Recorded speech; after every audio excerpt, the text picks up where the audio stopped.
Assalamualaikum warahmatullahi wabarakatuh. Para pemirsa sekalian yang dirahmati Allah Subhanahu wa taala, hari ini kita sedang berada di pesantren Abdurrahman bin Auf. Kita hari ini berada di asrama apa? Asrama apa, Ustaz? Iya, asrama Utsman bin Affan. So today we are in asrama Utsman bin Affan. Today we are going to try to explain to you the procedure text. Jadi procedure text itu adalah salah satu teks yang nanti akan muncul di national examination atau ujian nasional. Nah, di sini saya sudah punya beberapa menu untuk dijelaskan ya. Saya punya 5 di sini, nanti bisa diperhatikan siswa-siswa sekalian. Di sini ada satu procedure text. Jadi secara umum procedure text itu adalah teks yang menunjukkan kita untuk melakukan atau membuat sesuatu. Ini ya, bisa dibaca nanti ininya, file slideshow-nya kami nanti silakan di-download, bisa dilihat di deskripsi ya, Ustaz Rajab.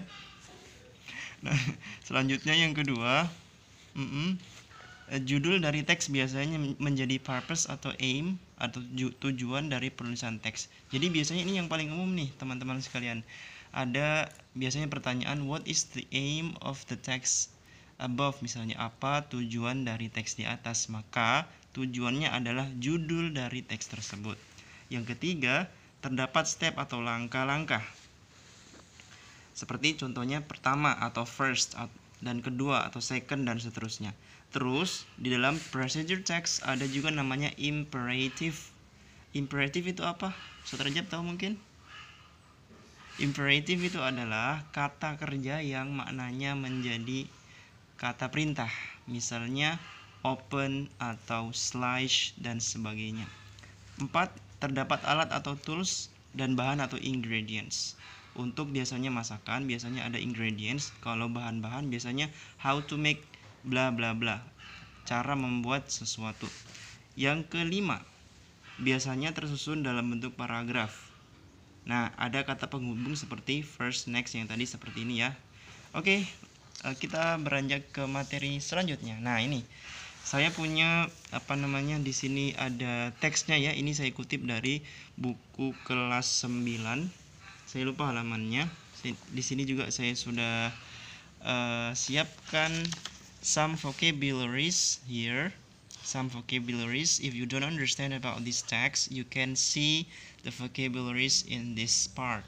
Well, let's move to the example of how to make apple pudding. Jadi kita akan mempelajari hari ini contohnya ya dari text procedure adalah membuat puding apel. Nah, di sini ada ingredients, ada bahan-bahan.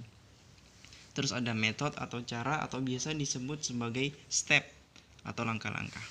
Apa saja bahannya? Di sini ada 4 green apples, peeled, cored, and thickly sliced.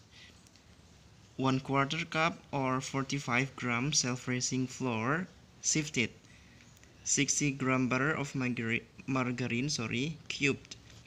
A half cup or 100 gram caster sugar, dan 1/4 cups or 300 ml of water.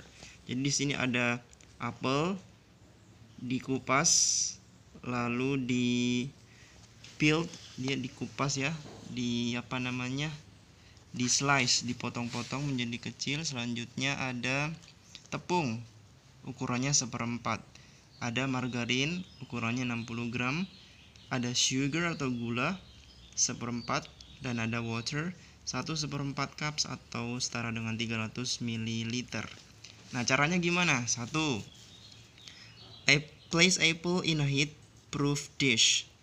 Tempatkan apel ya. Mungkin bisa dikasih dekat-dekat kameramen, tolong. Ya, tempatkan atau taruh apel di piring yang tahan panas. Place flour in a bowl.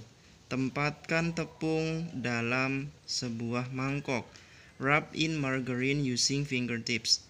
Oleskan margarin menggunakan jari. Nah, seperti itu. Lanjut. 2. Stir in sugar and water. Aduk-aduk sugar dan water. Selanjutnya, pour over apples. Tuang di atas apel. Nah, ini kata-kata yang ini ya.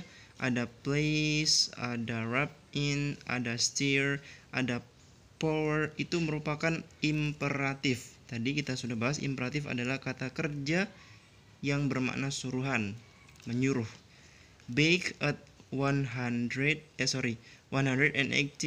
degrees Celsius for 1 hour or until syrupy and golden. Nah, panggang ini juga merupakan imperatif ya. Panggang pada 180 derajat Celcius selama 1 jam atau sampai syrupy. Syrupy itu menjadi seperti sirup. Dia mengental dan berwarna emas. Serve warm with cream or ice cream. Sajikan hangat dengan krim atau es krim. Nah, sajikan ini juga merupakan imperatif. Seperti itu. Nah, di sini kita sudah punya list of vocabularies. You can see there are so many list of vocabularies. Nanti seperti yang saya katakan tadi, yang ini slideshow-nya bisa kalian dapatkan di deskripsi. Lanjut, terakhir ini ya, terakhir banget. Ada conclusion atau kesimpulan. Jadi dalam procedure text itu ada conjunction atau kata hubung. Misalnya then and next. Ada imperatif tadi sudah kita jelaskan. Ada ingredients atau tools. Nanti insya Allah dalam pekan yang akan datang kita akan menjelaskan tentang how to make something, how to operate something. Ada place atau time manner, keterangan waktu atau keterangan tempat. Misalnya contohnya for 5 minutes atau in a plate atau 2 pieces atau 4 tablespoon yang menunjukkan kuantitas sebuah benda.